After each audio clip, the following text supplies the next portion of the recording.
constitutional issue here.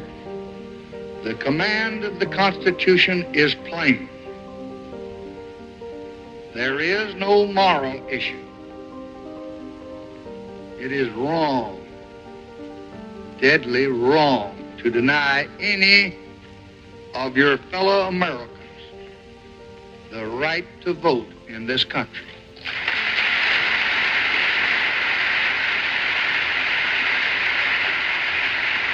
There is no issue of states' rights or national rights. There is only the struggle for human rights.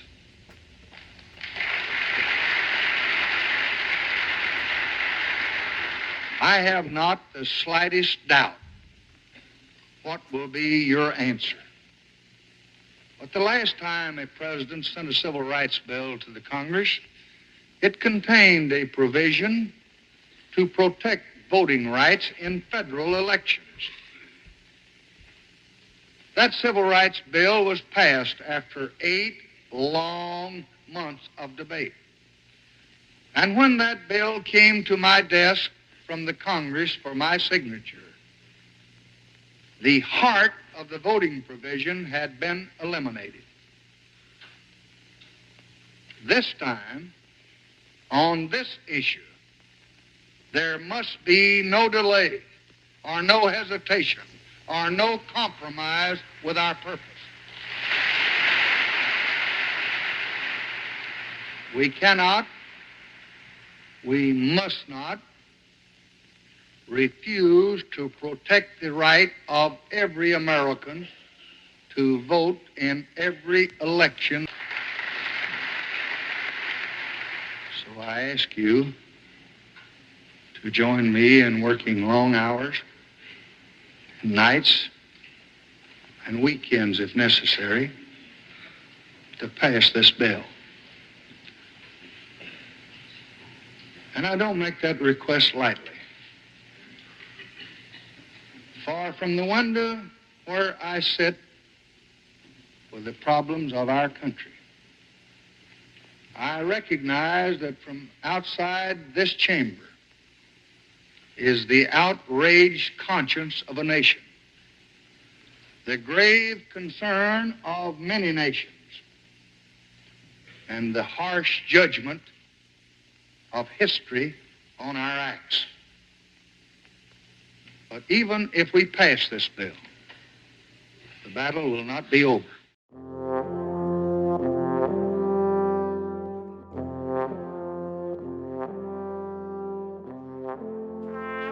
When I was growing up, I saw the need for change.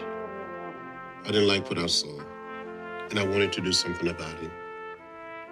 I grew up with an older brother who's disabled, and I saw people around me being put down, being discriminated against because of their disability. And I kept asking questions, why this, why that? And my mother and father and grandparents, great-grandparents who said, that's the way it is. Don't get in the way, don't get in trouble. On Sunday, March 7, 1965, about 600 of us attempted to walk or march from Selma to Montgomery to dramatize to the nation and to the world that people wanted to register to vote, to become participants in the democratic process. We were beaten. We were trampled by horses. We were tear gas. I was hit in the head by a state trooper. Had a concussion at the bridge. I thought I saw death. I thought I was going to die. But somehow, in some way, people responded to the fact that these American citizens were so determined. That the President of the United States responded, the Congress responded. And President Lyndon Johnson introduced the Voting Rights Act. Congress debated it, it passed, and was signed into law on August 6, 1965. Only thing I did, I gave a little blood on that bridge. But others throughout the South gave their very lives. I happen to believe that the right to vote is precious. It's almost sacred in a democratic society such as ours. It is the most powerful, nonviolent instrumental tool that we have. And everybody, every single person who's a citizen, who's of age, should be able to cast that vote. It should be as simple, as easy as getting a glass of water.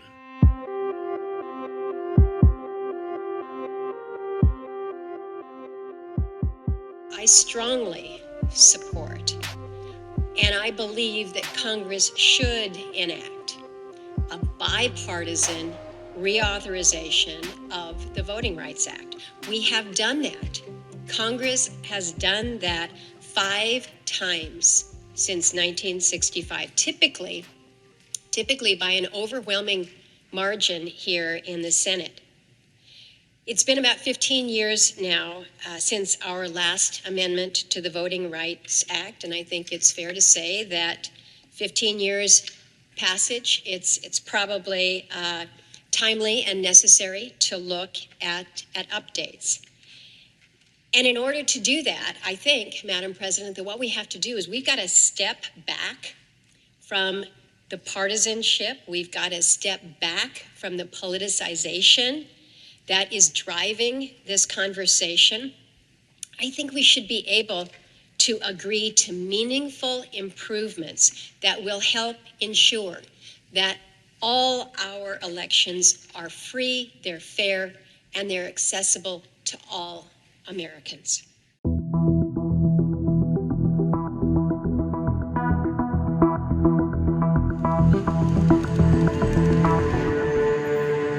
Every generation needs a new revolution. There's a difference between a moment and a movement. Revolution isn't frozen in time. It's a thawing river that starts as a stream and grows to a roar. It is the fulfillment of a dream dreamt by people who see the summit after yet another peak that turns into a false promise. 1 in 3 eligible voters this election will be under 35 years old. Welcome to a movement in history, a newborn page, created by unity, and the hands, voices that write and speak it into existence. We were born into a society that defined safety as a complacent whisper, but now nobody has more at stake than we do. Looking up to those who came before us, inheriting all their impossibles, all their what-ifs, and marching forth with why not. They say sentiment without action is the ruin of the soul. This is why we vote. We've got a good foundation to help provide access to the ballot that is equal, again, for all Americans and free from any form of discrimination. I happen to believe that the right to vote is precious. It's almost sacred in a democratic society such as ours. It is the most powerful, nonviolent instrumental tool that we have.